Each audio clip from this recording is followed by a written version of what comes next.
The Gospel according to Luke chapter 21. He looked up and saw rich people putting their gifts into the treasury. He also saw a poor widow put in 2 small copper coins. He said, "Truly I tell you, this poor widow has put in more than all of them, for all of them have contributed out of their abundance, but she, out of her poverty, has put in all she had to live on."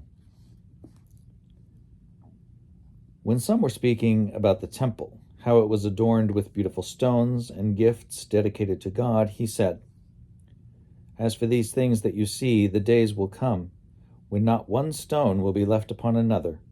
All will be thrown down." They asked him, "Teacher, when will this be? And what will be the sign that this is about to take place?" And he said, "Beware that you are not led astray, for many will come in my name and say, 'I am he,' and the time is near.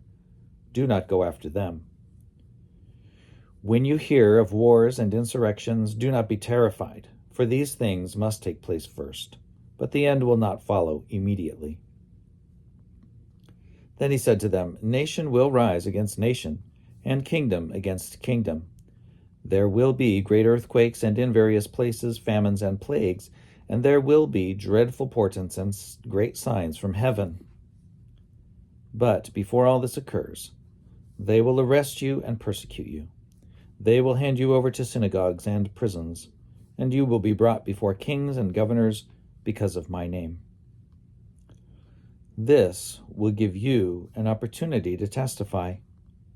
So make up your minds not to prepare your defense in advance, for I will give you words and a wisdom that none of your opponents will be able to withstand or contradict. You will be betrayed even by parents and siblings, by relatives and friends, and they will put some of you to death. You will be hated by all because of my name, but not a hair of your head will perish. By your endurance, you will gain your souls." When you see Jerusalem surrounded by armies, then know that its desolation has come near. Then those in Judea must flee to the mountains, and those inside the city must leave it, and those out in the country must not enter it. For these are days of vengeance, as a fulfillment of all that is written. Woe to those who are pregnant and to those who are nursing infants in those days. For there will be great distress on the earth and wrath against this people. They will fall by the edge of the sword and be taken away as captives among all nations, and Jerusalem will be trampled on by the nations until the times of the nations are fulfilled. There will be signs in the sun, the moon, and the stars, and on the earth distress among nations, confused by the roaring of the sea and the waves. People will faint from fear and foreboding of what is coming upon the world, for the powers of the heavens will be shaken.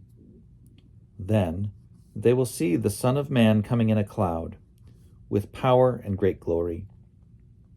Now when these things begin to take place, stand up and raise your heads, because your redemption is drawing near.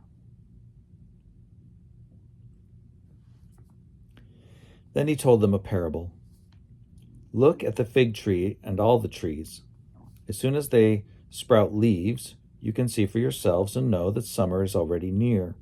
So also, when you see these things taking place, you know that the kingdom of God is near.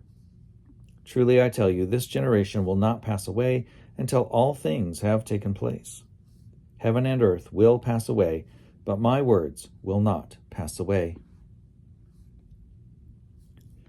Be on guard, so that your hearts are not weighed down with dissipation and drunkenness and the worries of this life, and that day does not catch you unexpectedly like a trap. For it will come upon all who live on the face of the whole earth. Be alert at all times, praying that you may have the strength to escape all these things that will take place and to stand before the Son of Man. Every day he was teaching in the temple, and at night he would go out and spend the night on the Mount of Olives, as it was called. And all the people would get up early in the morning to listen to him in the temple.